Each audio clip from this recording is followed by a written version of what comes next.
Back to the gloves at the O.J. Simpson trial. Prosecutors produce a brand new pair, and the judge orders Simpson to try them on. A Senate vote all but kills President Clinton's nomination of Dr. Henry Foster to be Surgeon General. Reports from Bob Schieffer and Rita Braver and Aaron Moriarty on a small miracle amid the horror of Oklahoma City. This is the CBS Evening News with Dan Rather. Good evening. Dr. Henry Foster tonight has practically zero chance to be confirmed as the next Surgeon General of the United States. President Clinton's pick came up short in his first full Senate vote, and things don't look any better for his final shot. The abortion issue is one reason. The presidential campaign is another. Still another is what the nominee said about his record. Chief Washington correspondent Bob Schieffer has our first report. By the time senators came to the Capitol to vote, the nomination was already severely wounded by a combination of White House bungling and Republican presidential politics. Black caucus members from the House went to the Senate to support Foster, but faced abortion foes who delighted in recounting various White House mix-ups over just how many abortions he had performed. Even moderates said the mix-ups destroyed Foster's credibility. Because his own credibility and authority was undermined at the very start of the nomination process.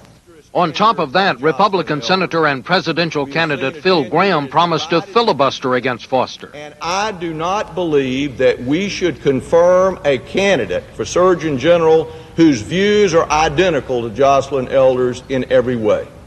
Democrats cried foul, but the Republican leader, also a presidential candidate, added a new twist, that the White House had designed the whole thing to divide Republicans. And when this nomination was made, that was presidential politics. To try to drive a wedge between Republicans on the issue of abortion. That's what it's all about. Mr. Bumpers, aye. But in the end, Democrats just couldn't muster enough votes to stop a filibuster. That left the nomination all but dead. The motion is not agreed to. But Foster supporters will try to revive it during another vote tomorrow. I still think he and we will win. Maybe, but with no sign of a break in the Republican ranks, that seems unlikely in the extreme. Bob Schieffer, CBS News at the Capitol.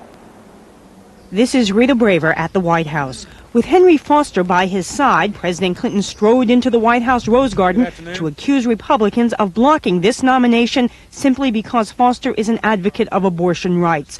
The president charged that opponents have done a disservice to democracy and to a good man who has actually done something to try to reduce teen pregnancy, actually done something to try to convince large numbers of young people that they should not have sex before they're married, who's actually done something to deal with this problem, but because he cannot pass the political litmus test that has a stranglehold on the other party, they cannot even allow a simple vote. The president pointed out that Democrats allowed votes on even the most controversial Republican Supreme Court nominees, who, unlike the Surgeon General, serve for life. All I ask of the Senate is for the fairness that has been provided to previous nominations, the right to an up or down vote. The White House is now mobilizing support groups for a last-minute blitz on behalf of Foster. But despite some upbeat talk here, the mood is pessimistic. After a round of phone calls to Capitol Hill by the vice president, aides tonight are saying they don't believe the situation can be turned around. And the expected Foster failure is being seen as another sign of the president's weakened clout with Congress.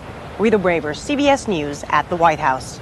The gloved one was back before the O.J. Simpson trial jury today. Lawyers for the people rolled the dice one more time with a pair of gloves, a brand new pair this time. CBS News correspondent Sandra Hughes shows you how it played out in court. And Mr. Simpson, would you please step over to the podium? It was a courtroom resurrection the prosecution desperately needed. A second chance after last week's debacle to link O.J. Simpson to the bloody crime scene gloves. All right, Mr. Simpson, would you show your hands to the jury, please? Front and back. But this time, the demonstration was conducted with a similar pair of